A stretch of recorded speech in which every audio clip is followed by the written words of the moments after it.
El texto está en el capítulo 4 del libro de Juan. Es una historia muy conocida, ¿cierto? La mujer samaritana tiene como título. Todos conocemos la historia, yo creo, o la gran mayoría conocemos esta historia. Vamos a leer completo el texto, es un poquito largo, versículos del 1 al 30, pero lo vamos a leer completo para tener una idea completa de la historia. Gracias, mi hermano.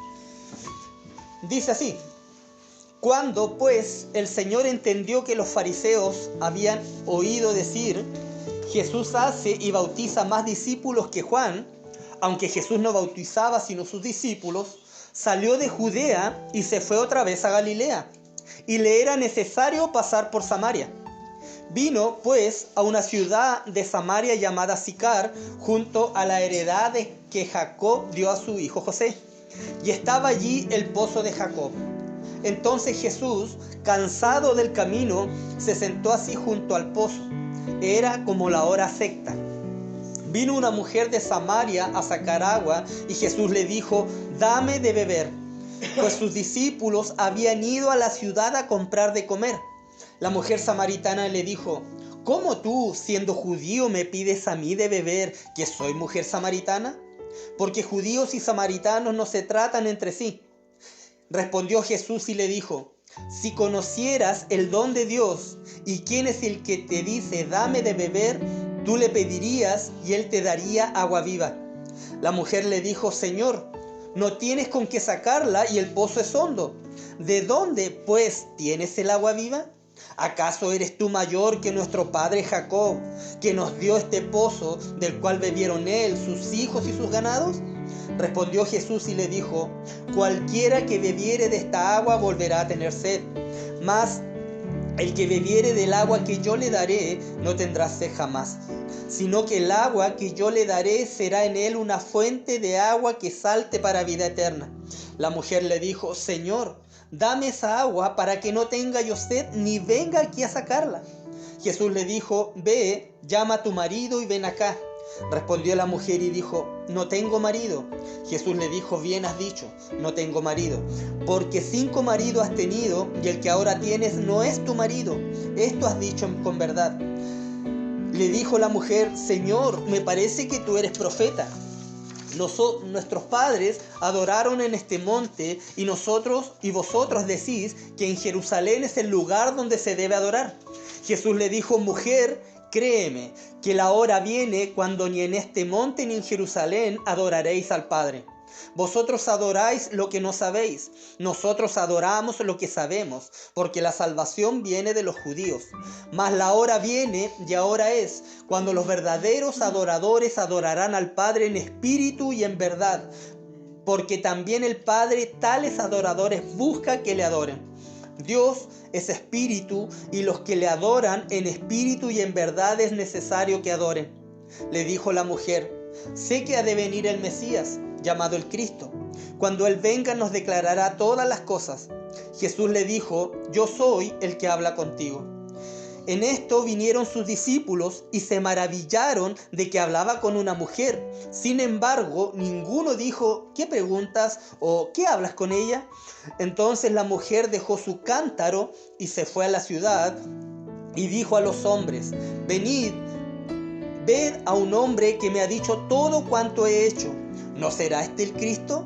Entonces salieron de la ciudad y vinieron a él. Amén. Amén. Un poco largo el texto, pero es necesario leerlo completo para entender bien la historia. La noticia, ¿cierto?, de la popularidad creciente día a día de Jesús llegó, dice el comienzo del texto, que llegó hasta los fariseos, dice, quienes habían oído que él hacía, dice, ¿cierto?, Jesús, y bautizaba más discípulos que Juan. Como había sucedido con Juan, ¿cierto?, con Juan Bautista, las autoridades judías, particularmente los fariseos, veían a Jesús con sospecha o miraban a Jesús como una especie de amenaza para ellos. Y por lo mismo que siempre quisieron acusarlo injustamente. Él también, ¿cierto?, nuestro Señor Jesucristo proclamaba el reino de Dios, llamaba al arrepentimiento, ¿cierto?, y bautizaba a través de los discípulos, dice el texto, que él directamente no era el que bautizaba, sino sus discípulos, a quienes se arrepentían. El Señor, los discípulos bautizaban. Y en el regreso a Galilea, dice el texto, que le era necesario, dice, pasar por Samaria. Era necesario pasar por Samaria. No era una necesidad geográfica lo que lo impulsaba, aunque era la manera más directa de llegar a donde él iba, ¿cierto? El camino a través de Samaria era mucho más corto, pero los judíos, ¿cierto?, evitaban pasar por Samaria porque ellos encontraban o decían que Samaria era un pueblo inmundo ante los judíos. Entonces, ¿qué es lo que hacían ellos? Ellos en esos tiempos orillaban el río Jordán para llegar a donde tenían que ir, a Jerusalén o a las fiestas cuando iban para allá. No pasaban directamente por Samaria, aunque era mucho más corto. Entonces, como dije, preferían cruzar por el Jordán, incluso pasar por una ciudad que también era una ciudad gentil que se llamaba Perea. Preferían pasar por ahí antes de pasar por Samaria. Jesús fácilmente podría haber tomado también esa ruta, orillando el río, ¿cierto?, para llegar a Jerusalén, pero el Señor se sintió impulsado, dice la Escritura, a pasar por Samaria y parar en cierta villa llamada Sicar, dice, y no para ahorrar tiempo ni pasos, sino porque el Señor tenía allí en ese lugar una cita divina con esta mujer. Camino al norte, ¿cierto?, hacia Galilea, Jesús fue a una ciudad de Samaria llamada Sicar, dice el texto. Llamada Sicar. Sicar era un pueblo del distrito de la ciudad de Samaria, un pueblo pequeño, y dice el texto, junto a la heredad que Jacob dio a su hijo José. De acuerdo a la tradición, ¿cierto?, antigua o a los estudiosos, este pozo de Jacob se encontraba a casi 1 kilómetro al sur de Sicar. No estaba en el mismo pueblo. Y en el mismo pueblo habían también otros pozos. Pero esta mujer iba hasta ese pozo. Como dije, quedaba aproximadamente 1 kilómetro de Sicar. Y dice que a la hora sexta, según los cálculos de los horarios judíos, ¿cierto?, las 6 de la mañana era la hora primera. Entonces a la hora sexta era a las 12 del día. Al mediodía, Jesús, dice el texto, cansado del camino, se sentó así junto al pozo. Jesús, el verbo divino, ¿cierto?, encarnado, no tenía pecado, pero aún así estaba sujeto a limitaciones físicas humanas, porque Él se humanizó, se hizo hombre, ¿cierto? Y Jesús fue realmente también un mortal, una persona de carne y hueso como usted y yo, y que experimentó también la debilidad corporal. Y dice que Él estaba cansado, ¿cierto?, del camino, ¿cierto? Aunque él no sufría, ¿cierto?, no iba a sufrir no sufría la maldición humana que nosotros heredamos desde nuestros padres y que viene desde Adán y Eva. Él tenía estas limitaciones físicas también. Sentía hambre, sentía frío, se cansaba, ¿cierto?, como nosotros. Entonces vemos que el escenario aquí en esta historia está montado. Está el pozo, está Jesús y está esta mujer allí. Jesús estaba en un lugar preciso, amado hermano, en el tiempo preciso para un encuentro según la voluntad de Dios. En realidad, el Señor estaba cumpliendo una cita divina, amado hermano, que Él mismo había programado desde antes de la fundación del mundo. Amén. Esto todo estaba escrito. Amén. Ese día, mientras Jesús, dice, estaba sentado junto al pozo, cansado y con sed por su viaje, por el camino, ¿cierto?, vino una mujer, dice el texto, de Samaria a sacar agua. Las mujeres solían hacer esta labor de sacar agua del pozo en la frescura de la noche o muy temprano en la mañana antes que salga el sol, porque el sol salía muy fuerte. Y especialmente a esa hora, a las 12 del día, donde fue esta mujer samaritana a sacar agua. Pero esta mujer, ¿cierto?, como dije, vino en la hora más calurosa del día. Tal vez porque quería evitar la vergüenza de la gente que la conocía. Y además también era inusual que anduviera una distancia tan larga para ir a buscar aguas, siendo que habían otros pozos donde ella vivía. habían otras fuentes de agua cercanas en la villa de Sicar. Pero ella, ¿cierto?, una pecadora, por razones que pronto se harían evidentes, por la conversación que ella tuvo con nuestro Señor Jesucristo, preferiría caminar esa distancia extra, y a la hora más calurosa del día, amado hermano, las 12 del día, al mediodía, y prefería eso que enfrentar la hostilidad o los comentarios, las murmuraciones de la gente o de las otras mujeres que también iban a recoger agua a los pozos. La petición sencilla del Señor fue una ruptura impresionante, amado hermano, en esa cultura. Jesús hablando con una mujer, y más encima una mujer samaritana, un judío hablando con una samaritana, ¿cierto? Dame de beber, le dice Jesús, ¿cierto? Como dije, los hombres no hablaban en público con las mujeres. No hablaban en público, y lo más importante de toda la situación, como dice el texto, los judíos no acostumbraban a tener absolutamente nada con los samaritanos porque los consideraban impuros. Pero Jesús derribó, amado hermano, todas estas barreras. Esta barrera y muchas otras barreras más rituales, incluso religiosas de aquella época. Al decir el versículo, ¿cierto?, que los discípulos habían ido a la ciudad a comprar de comer, dice el texto, esto nos explica o nos muestra que Jesús estaba sentado solo en el pozo con la mujer. No había nadie más. También indica que nuestro Señor, ¿cierto?, no prestaba atención a los tabúes judíos, ¿cierto?, de estos hombres estrictos de aquella época, que tampoco comían o no recibían nada del pueblo samaritano, de los hombres samaritanos, porque ellos, al pensar así, decían que se contaminaban también. Tampoco tomó, ¿cierto?, atención nuestro Señor Jesucristo a las mentes pecadoras, ¿cierto?, de que esté solo un hombre con una mujer, y más encima, como dije recién, samaritana. La mujer asombrada, amado hermano, estupefacta de que Jesús le estuviera hablando, un judío le estuviera hablando, y más encima un maestro, un rabí. La mujer samaritana, dice el texto, le dijo: ¿cómo tú, siendo judío, me pides a mí de beber, que soy mujer samaritana? Ella estaba sorprendida por la pregunta, por lo que el Señor se acercó, y por eso que preguntó esto, ¿cierto? Era culturalmente, como dije recién, incorrecto que un hombre, sobre todo un rabí judío, hablara con una mujer a solas. No, era... Y más encima, particularmente una mujer pecadora, una mujer inmoral, ¿cierto? Pero su pregunta revela que a ella le sorprendía más que a Jesús, que siendo judío, ¿cierto?, le hablara a ella, una mujer samaritana. Ella estaba muy sorprendida. Pues como Juan lo explicó ahí, ¿cierto?, judíos y samaritanos, dice el texto, no se trataban entre sí.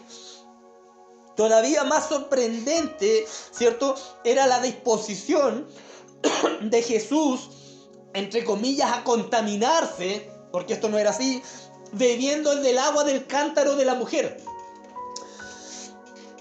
Pues él no tenía un recipiente, como dice el texto, para sacar el agua, tenía que recibirla de la mujer. Y aquí vemos otra cosa: el Señor no podía contaminarse, ¿cierto? O tampoco uno puede contaminarse con esas cosas.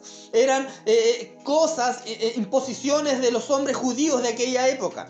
Jesús no podía contaminarse con nada, amado hermano. Él podía tocar cadáveres, que en aquella época también uno se contaminaba. Jesús tocaba a los leprosos, que en aquella época también uno se podía contaminar. Jesús podía tocar a una mujer que estaba en su periodo, ¿cierto?, de menstruación, y él no se contaminaba, cosa que en aquella época también la persona que la tocaba a esa mujer se contaminaba. Y eso no es así. El Señor rompió, ¿cierto?, todos estos tabúes que habían en aquella época. En respuesta a la interrogante de la mujer, dice el texto, Jesús le dijo: si conocieres el don de Dios y quién es el que te dice, dame de beber, tú le pedirías y él te daría agua viva.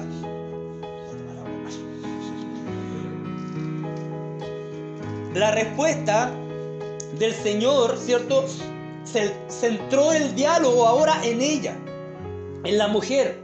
Cuando la conversación empezó, el Señor Jesucristo era el que se había acercado, ¿cierto?, al pozo donde la mujer, porque tenía sed y necesitaba agua.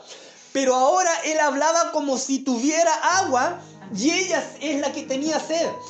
Como quien dice, se dio vuelta la tortilla. Vemos también que la respuesta de la mujer, amado hermano, reflejó, ¿cierto?, su confusión.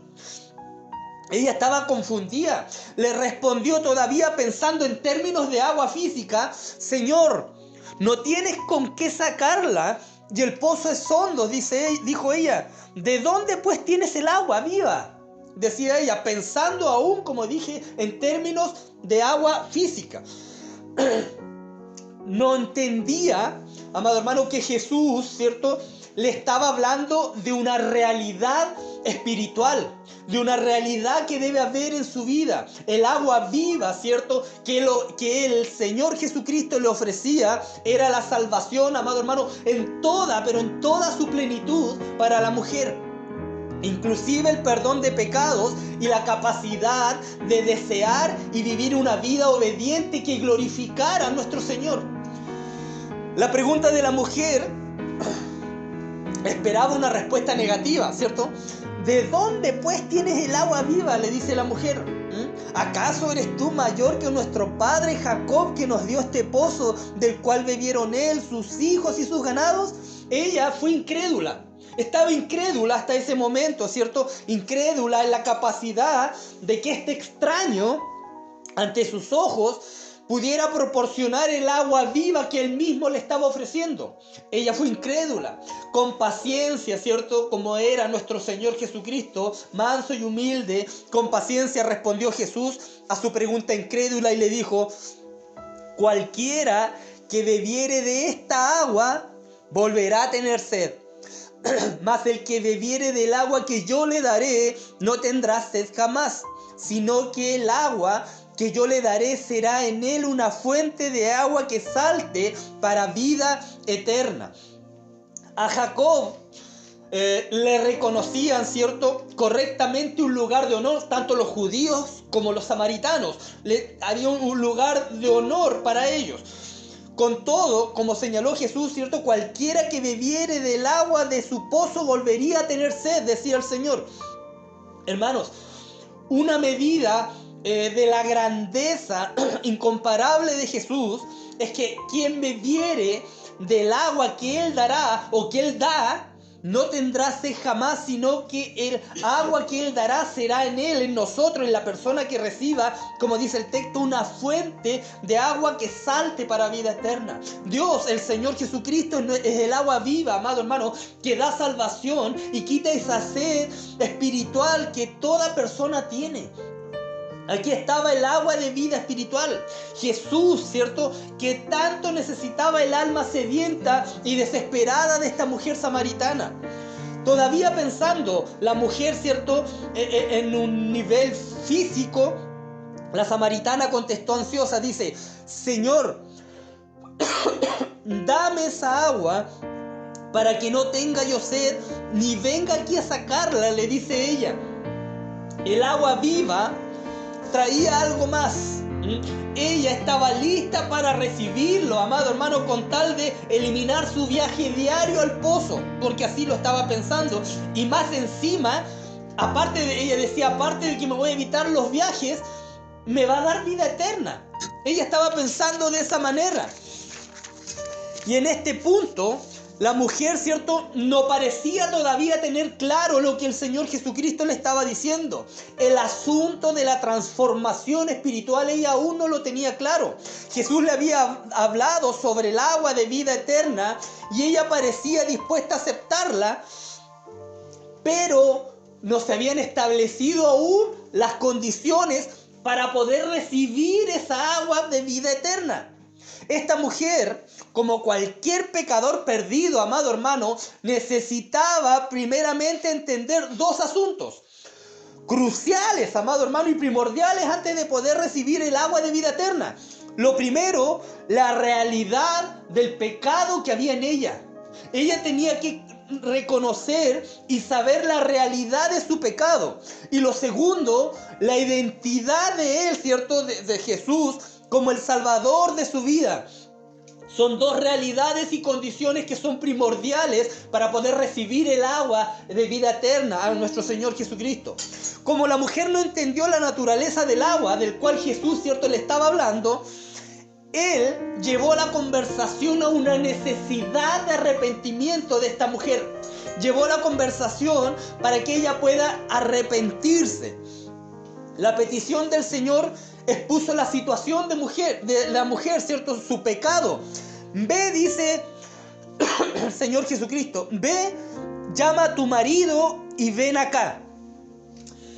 Quienes tienen realmente sed de justicia, amado hermano, esa justicia que Dios entrega en la salvación, confesarán y abandonarán sus malos caminos.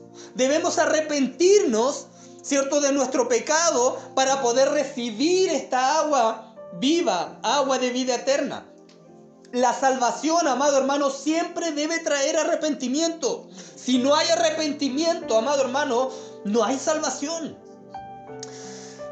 Jesús se dio a sí mismo, ¿cierto? Dice Tito 2:14, por nosotros para redimirnos de toda iniquidad y purificar para sí un pueblo propio celoso de buenas obras. El resultado es que quienes vienen a Él, al Señor Jesucristo, ¿cierto? Y reciben verdaderamente el agua viva de la salvación eterna, han sido liberados, limpiados de su pecado. Jesús respondió al interés de la mujer ofreciéndole la oportunidad de confesar sus pecados. Que la mujer pudiera recibir el perdón para purificarse y pasar a la preciosa justificación. Sobresaltada, ¿cierto? Y avergonzada también al darse cuenta de que Jesús conocía toda su vida moralmente degradada y arruinada, pecaminosa, respondió con evasivas. No tengo marido, dijo ella. Contestó, no tengo marido. Aunque no estaba mintiendo, no estaba diciendo toda la verdad, ¿cierto? Pero en su intento desesperado, ¿cierto?, de ocultarle a Jesús su pecado, era inútil. Jesús todo lo sabe. Y la respuesta devastadora del Señor la forzó a enfrentar su situación. Bien has dicho, le dice el Señor Jesucristo. Efectivamente no tienes marido, le dijo el Señor, ¿cierto? Porque 5 maridos has tenido y el que ahora tienes no es tu marido, ¿cierto? Esto has dicho de verdad. Mientras la felicitaba, entre comillas, por su sinceridad, también el Señor Jesucristo estaba desenmascarando su pecado, su falta, ¿cierto? Ella estaba en un pecado al vivir o convivir con ese hombre. Debe observarse que al negarse a llamar marido al hombre con quien ella estaba viviendo, Jesús también, amado hermano, rechazó esta noción de que el simple hecho de vivir juntos constituye ser matrimonio. Y esto no es así. La Biblia ve el matrimonio como un pacto público, formal, legal entre un hombre y una mujer. La mujer, sacudida, ¿cierto?, por el conocimiento sorprendente y preciso también del Señor Jesucristo, de su vida pecaminosa, de su vida deteriorada en el pecado, le dijo, como evadiendo nuevamente a lo que el Señor le estaba tratando de decir, y ella tratando de cambiar la conversación, dice, Señor, me parece que tú eres profeta. Al llamarlo profeta, afirmaba, ¿cierto?, que su conocimiento de Jesús, de la vida de esta mujer impura, era precisa. Ella lo reconoce como un profeta. Después ya no siguió ella intentando ocultar su pecado, ¿cierto? Y en lugar de eso, esta declaración constituía una confesión de parte de la mujer hacia el Señor Jesucristo, por medio del cual le daba la oportunidad, ¿cierto?, al confesar lo que el Señor estaba diciendo y al confesar lo que era verdad en su vida, el Señor le daba la oportunidad de recibir esta agua de vida eterna. Convencida de su pecado, amado hermano, y su necesidad de perdón, habiéndose arrepentido y aceptado, ¿cierto?, la acusación que el Señor le estaba haciendo, la mujer se pregunta, ¿dónde debía ir para encontrarse con Dios y buscar su gracia, ¿cierto?, buscar la salvación? Ella le dijo, nuestros padres adoraron en este monte y nosotros decís que Jerusalén es el lugar donde se debe adorar. Su comentario resultaba, amado hermano, o era en aquella época también uno de los grandes puntos de disputa entre los judíos y los samaritanos. Ambos creían, los dos pueblos creían, que bajo el antiguo pacto, en el Antiguo Testamento, Dios dirigió la adoración a su pueblo en un lugar específico. Los samaritanos aceptaban solamente los libros del Pentateuco, ¿cierto? Los primeros 5 de la Biblia, y escogían ellos el monte Gerizim como el lugar donde se debía ir a adorar a Dios. En cambio, los judíos aceptaban casi todo el canon del Antiguo Testamento, el Pentateuco y los profetas mayores especialmente, y ellos reconocieron que decían ellos que el lugar donde se debía ir a adorar era Jerusalén. Y en respuesta de eso, Jesús vio que el asunto, le dijo a la mujer, ese asunto en realidad le está diciendo que es irrelevante donde tú estés adorando. La verdadera adoración no ocurre ni en el monte Gerizim, ni en Jerusalén, le dice el Señor, ¿cierto? Jesús le dijo, vosotros adoráis lo que no sabéis. Nosotros adoramos lo que sabemos porque la salvación, dice el Señor, viene de los judíos. Como los samaritanos habían rechazado gran parte del Antiguo Testamento, ¿cierto? De los libros del canon, carecían en cierto modo de una totalidad de la revelación de las Escrituras, porque solamente aceptaban como válidos los libros del Pentateuco. Entonces la enseñanza de Jesús es que la naturaleza de la adoración sería lo importante, no el lugar donde vayamos a adorar. Más la hora, dice, viene y ahora es, le dijo Jesús, cuando los verdaderos adoradores adorarán al Padre en espíritu y en verdad. El espíritu aquí, ¿cierto? No hace referencia al Espíritu Santo, sino al espíritu humano, ¿cierto?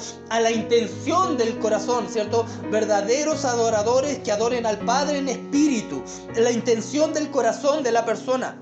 La adoración, amado hermano, debe ser interna, no es la conformidad externa, ¿cierto? De las ceremonias o de los rituales, que había mucho en aquella época.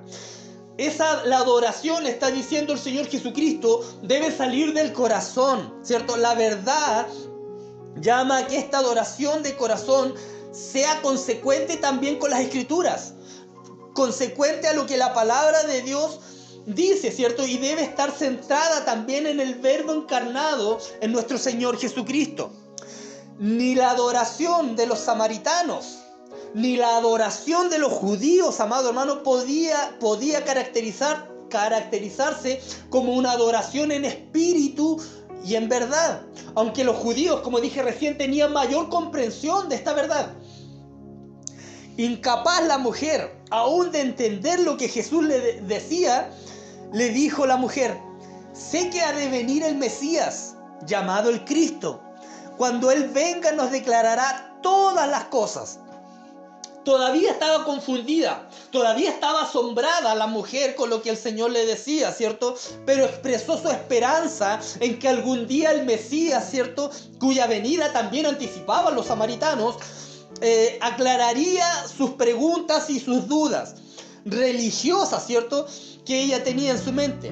La historia llegó, amado hermano, a su punto dramático más alto y poderoso en la respuesta de Jesús, que le dijo, yo soy el que habla contigo. O sea, yo soy el Cristo que tú estás esperando, le dice el Señor Jesucristo. Las palabras de Jesús, amado hermano, debieron haber sacudido a la mujer, a la respuesta de Jesús. Yo soy ese Mesías, yo soy ese Cristo esperado, yo soy el que está hablando aquí contigo.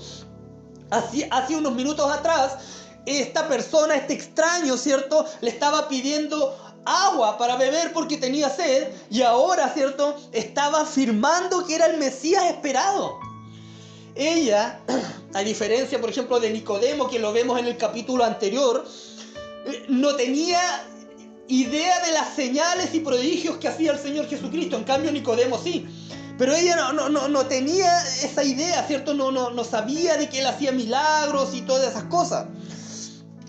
Pero como él, ¿cierto?, la conocía, ella no cuestionó la afirmación del Señor Jesucristo.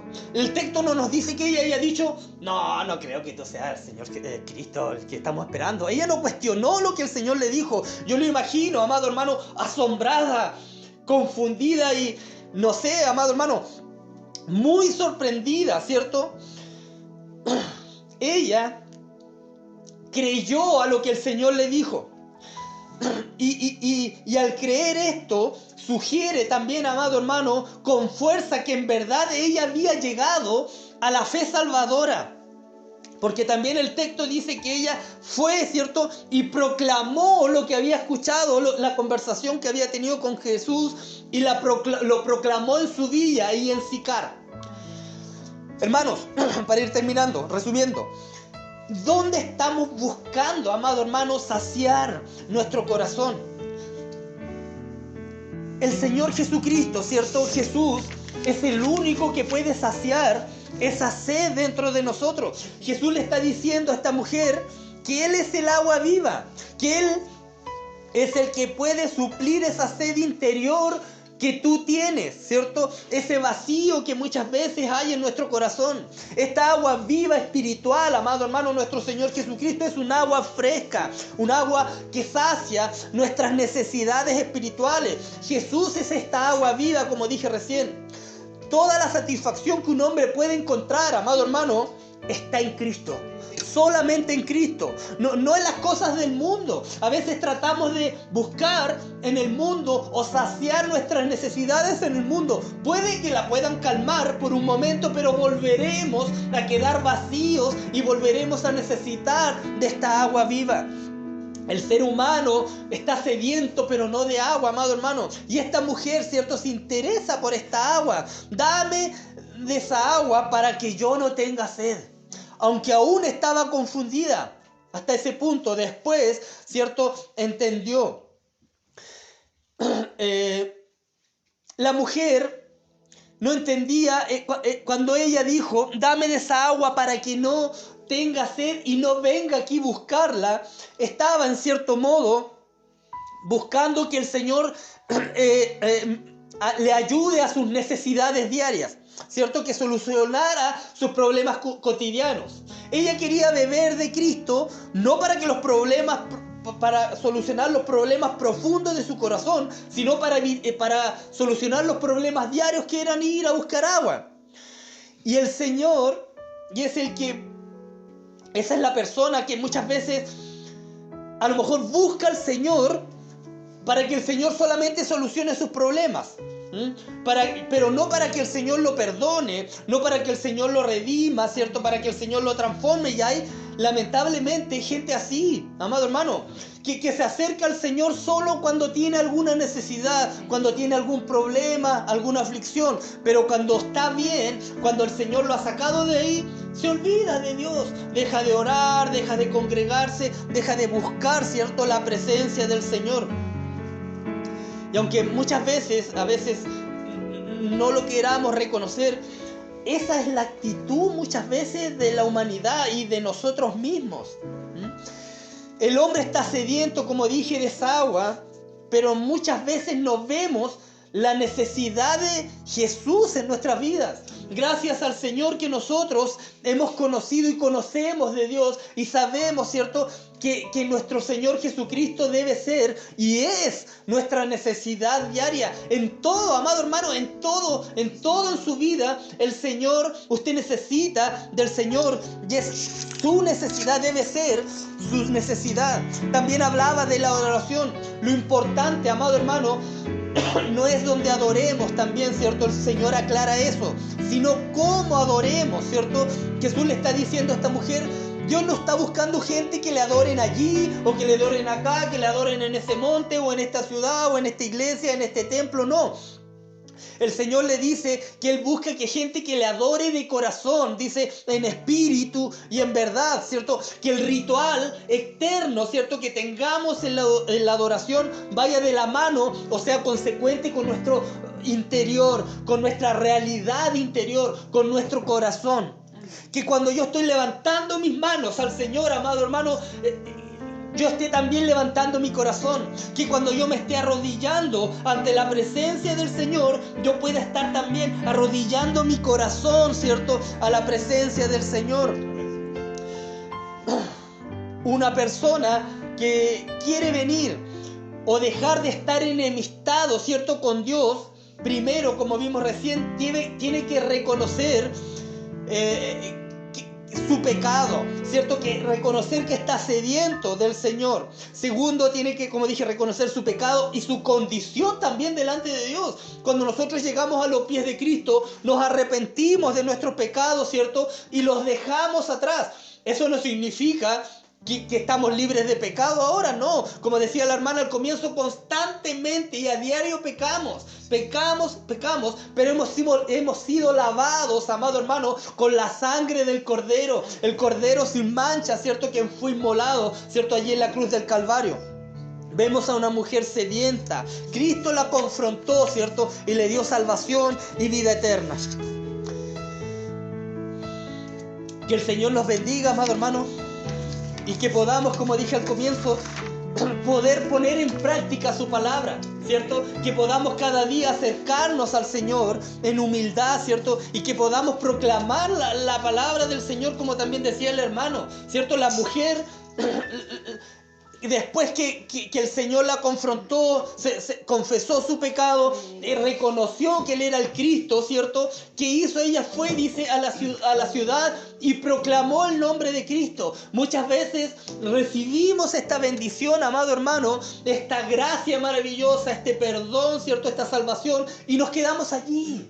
Y no contamos, ¿cierto?, de las maravillas que el Señor ha hecho en nuestras vidas. Y lo importante de esto, ¿cierto?, es poder proclamar el Evangelio de nuestro Señor Jesucristo. Estoy seguro, amado hermano, segurísimo que mucha gente allí en Samaria pudo conocer de Cristo a través de esta mujer que tuvo la valentía, ¿cierto? Ella dejó su cántaro allí, dice la Escritura, y se fue. Amado hermano, ¿qué estamos dejando nosotros allí para poder proclamar el nombre de nuestro Señor Jesucristo? Quien nos salvó y nos sacó, ¿cierto?, de las tinieblas a la luz admirable. Oremos, amado hermano. Amén.